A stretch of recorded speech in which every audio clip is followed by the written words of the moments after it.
Hi, folks. I'm Leanne Little, and I'm owl about stories. I read them, write them, watch them, anything with a story. I absolutely love it. I especially love sharing them with other people, and what better way is there to start than with the classics? They're classics for a reason, right? They're amazing stories and absolutely timeless. Don't forget to hit up all those fancy buttons. Like, subscribe, follow, share, whatever you need to do. But most importantly, don't be afraid to reach out. I'd love to connect with you, so feel free to leave comments as you'd like, or you can even follow me over on my Buy Me a Coffee page, leannelittle.com, to message directly. So let's continue on with The Count of Monte Cristo by Alexandre Dumas. Chapter 79. The Lemonade. Morel was, in fact, very happy. Monsieur Noirtier had just sent for him, and he was in such haste to know the reason of his doing so that he had not stopped to take a cab, placing infinitely more dependence on his own 2 legs than on the 4 legs of a cab horse. He had therefore set off at a furious rate from the Rue Millet, and was hastening with rapid strides in the direction of the Faubourg Saint-Honoré. Morel advanced with a firm, manly tread, and poor Barois followed him as best he might. Morel was only 31, Barois 60 years of age. Morel was deeply in love, and Barois was dying with heat and exertion. These 2 men, thus opposed in age and interests, resembled 2 parts of a triangle, presenting the extremes of separation, yet nevertheless possessing their point of union. This point of union was Noirtier, and it was he who had just sent for Morel, with the request that the latter would lose no time in coming to him, a command which Morel obeyed to the letter, to the great discomfiture of Barois. On arriving at the house, Morel was not even out of breath, for love lends wings to our desires, but Barois, who had long forgotten what it was to love, was sorely fatigued by the expedition he had been constrained to use. The old servant introduced Morel by a private entrance, closed the door of the study, and soon the rustling of a dress announced the arrival of Valentine. She looked marvelously beautiful in her deep mourning dress, and Morel experienced such intense delight in gazing upon her that he felt as if he could almost have dispensed with the conversation of her grandfather. But the easy chair of the old man was heard rolling along the floor, and he soon made his appearance in the room. Noirtier acknowledged by a look of extreme kindness and benevolence the thanks which Morel lavished on him for his timely intervention on behalf of Valentine and himself, an intervention which saved them from despair. Morel then cast on the invalid an interrogative look as to the new favor which he decided to bestow on him. Valentine was sitting at a little distance from them, timidly awaiting the moment when she should be obliged to speak. Noirtier fixed his eyes on her. "Am I to say what you told me?" asked Valentine. Noirtier made a sign that she was to do so. "Monsieur Morel," said Valentine to the young man, who was regarding her with the most intense interest, "my grandfather, Monsieur Noirtier, has 1,000 things to say, which he told me 3 days ago, and now he has sent for you, that I may repeat them to you. I will repeat them then, and since he has chosen me as his interpreter, I will be faithful to the trust, and will not alter a word of his intentions." "Oh, I am listening with the greatest impatience," replied the young man. "Speak, I beg of you." Valentine cast down her eyes. This was a good omen for Morel, for he knew that nothing but happiness could have the power of thus overcoming Valentine. "My father intends leaving this house," said she, "and Barois is looking out for suitable apartments for him in another." "But you, Mademoiselle de Villefort, you who are necessary to Monsieur Noirtier's happiness." "I?" interrupted Valentine. "I shall not leave my grandfather. That is an understood thing between us. My apartment will be close to his. Now, Monsieur de Villefort must either give his consent to this plan or his refusal. In the first case, I shall leave directly, and in the second, I shall wait until I am of age, which will be in about 10 months. Then I shall be free. I shall have independent fortune, and what?" demanded Morel. "And with my grandfather's consent, I shall fulfill the promise which I have made you." Valentine pronounced these last few words in such a low tone that nothing but Morel's intense interest in what she was saying could have enabled him to hear them. "Have I not explained your wishes, grandpapa?" said Valentine, addressing Noirtier. "Yes," looked the old man. "Once under my grandfather's roof, Monsieur Morel can visit me in the presence of my good and worthy protector, if we still feel that the union we contemplated will be likely to ensure our future comfort and happiness. In that case, I shall expect Monsieur Morel to come and claim me at my own hands. But alas, I have heard it said that hearts inflamed by obstacles to their desire grew cold in time of security. I trust we shall never find it so in our experience." "Oh," cried Morel, almost tempted to throw himself on his knees before Noirtier and Valentine, and to adore them as two superior beings. "What have I ever done in my life to merit such unbounded happiness?" "Until that time," continued the young girl in a calm and self-possessed tone of voice, "we will conform to circumstances and be guided by the wishes of our friends, so long as those wishes do not tend to finally separate us. In a word, and I repeat it, because it expresses all I wish to convey, we will wait." "And I swear to make all the sacrifices which this word imposes, sir," said Morel, "not only with resignation, but with cheerfulness." "Therefore," continued Valentine, looking playfully at Maximilian, "no more inconsiderate actions, no more rash projects, for you surely would not wish to compromise one who from this day regards herself as destined, honorably and happily, to bear your name." Morel looked obedience to her commands. Noirtier regarded the lovers with a look of ineffable tenderness, while Barois, who had remained in the room in the character of a man privileged to know everything that passed, smiled on the youthful couple as he wiped the perspiration from his bald forehead. "How hot you look, my good Barois," said Valentine. "Ah, I have been running very fast, mademoiselle, but I must do Monsieur Morel the justice to say that he ran still faster." Noirtier directed their attention to a waiter, on which was placed a decanter containing lemonade and a glass. The decanter was nearly full, with the exception of a little, which had already been drunk by Monsieur Noirtier.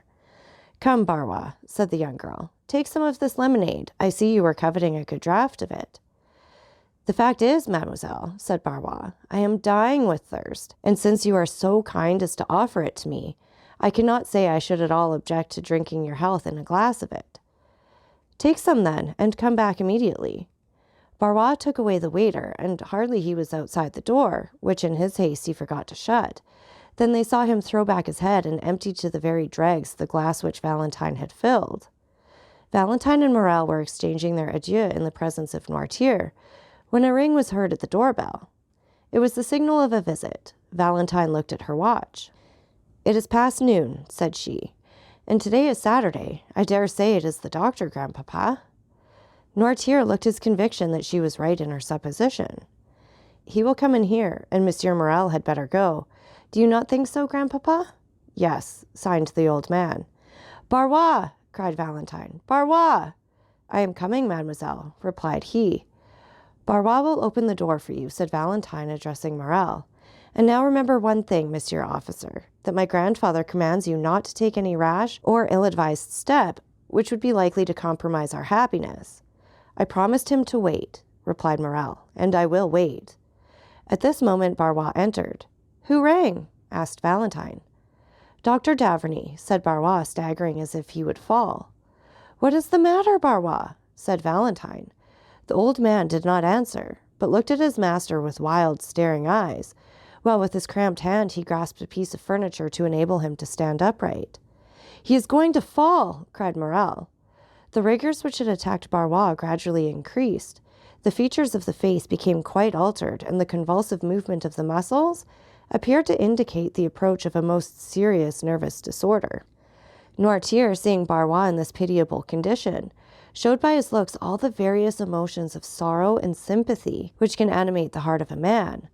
Barois made some steps towards his master. "Ah, sir," said he, "tell me what is the matter with me. I am suffering. I cannot see. 1,000 fiery darts are piercing my brain. Ah, don't touch me, pray, don't." By this time his haggard eyes had the appearance of being ready to start from their sockets. His head fell back, and the lower extremities of the body began to stiffen. Valentine uttered a cry of horror.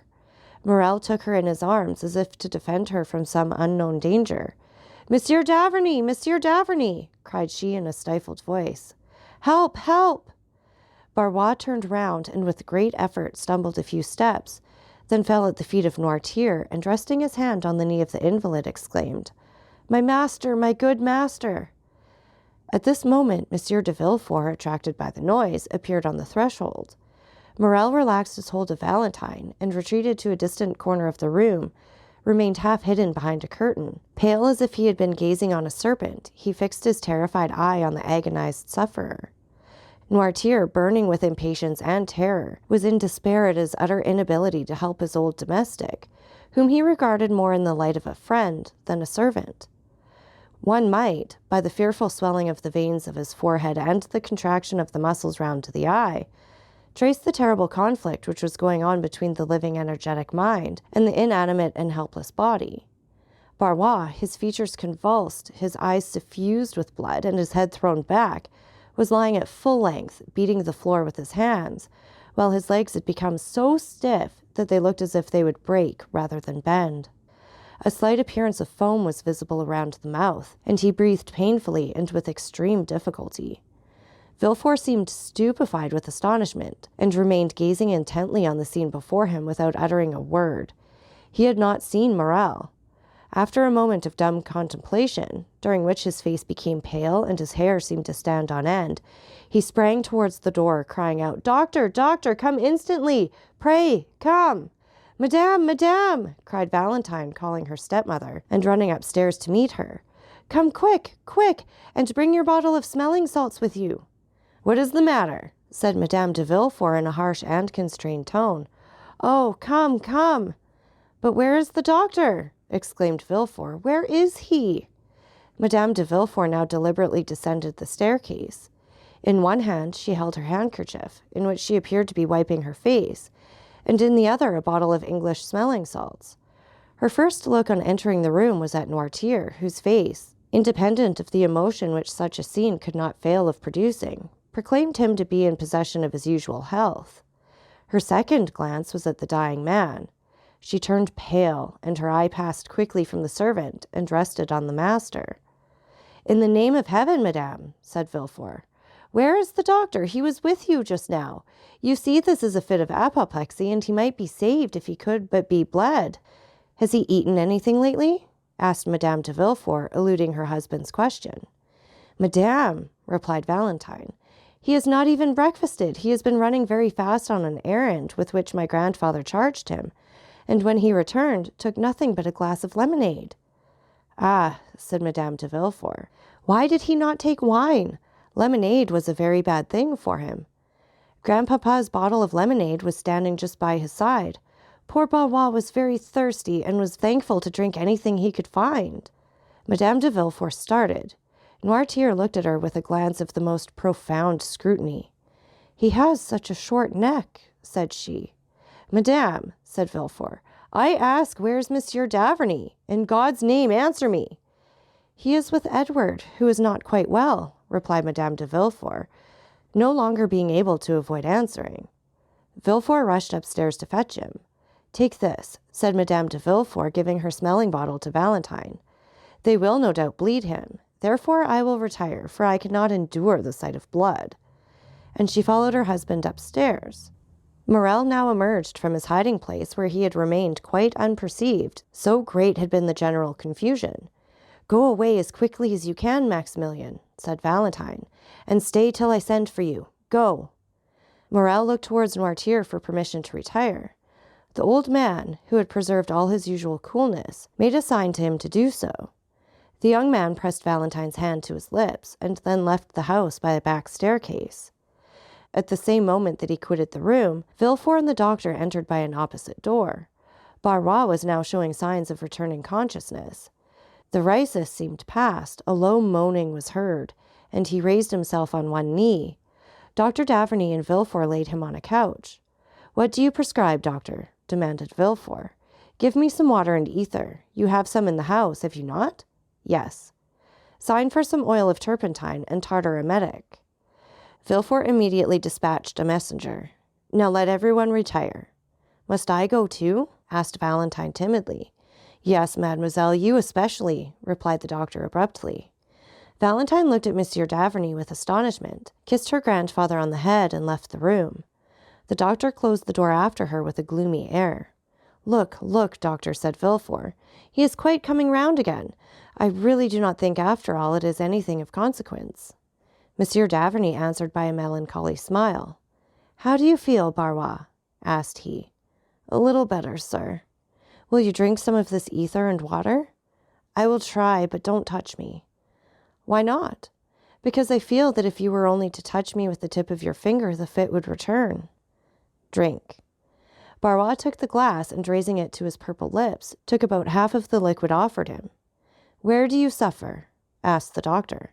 Everywhere. I feel cramps over my whole body. Do you find any dazzling sensation before the eyes? Yes.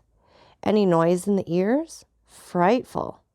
When did you first feel that? Just now. Suddenly? Yes, like a clap of thunder. Did you feel nothing of it yesterday or the day before? Nothing. No drowsiness? None. What have you eaten today? I have eaten nothing.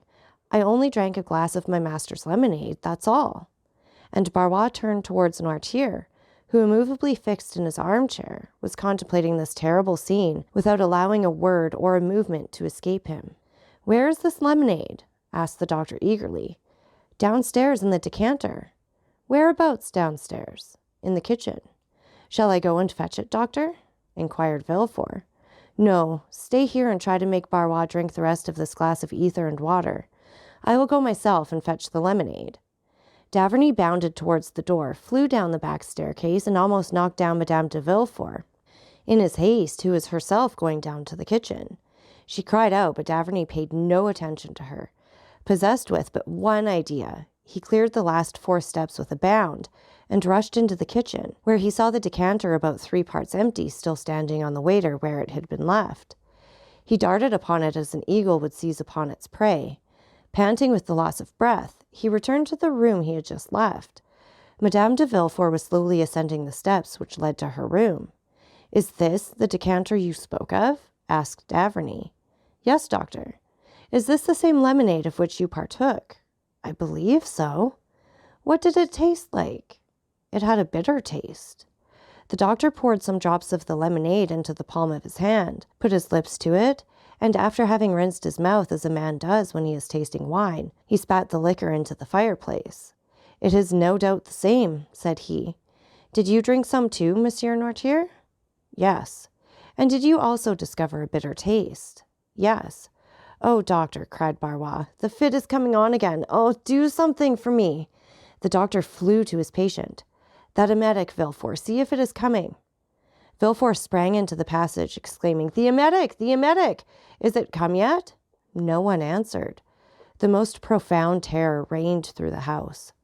If I had anything by means of which I could inflate the lungs, said Daverney, looking around him, perhaps I might prevent suffocation. But there is nothing which would do, nothing. Oh, sir, cried Barois, are you going to let me die without help? Oh, I am dying. Oh, save me. A pen, said the doctor. There was one lying on the table. He endeavored to introduce it into the mouth of the patient, who in the midst of his convulsions was making vain attempts to vomit. But the jaws were so clenched that the pen could not pass them.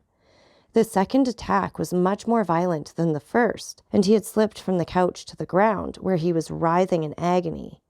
The doctor left him in this paroxysm, knowing that he could do nothing to alleviate it, and going up to Noirtier, asked abruptly, How do you find yourself? Well?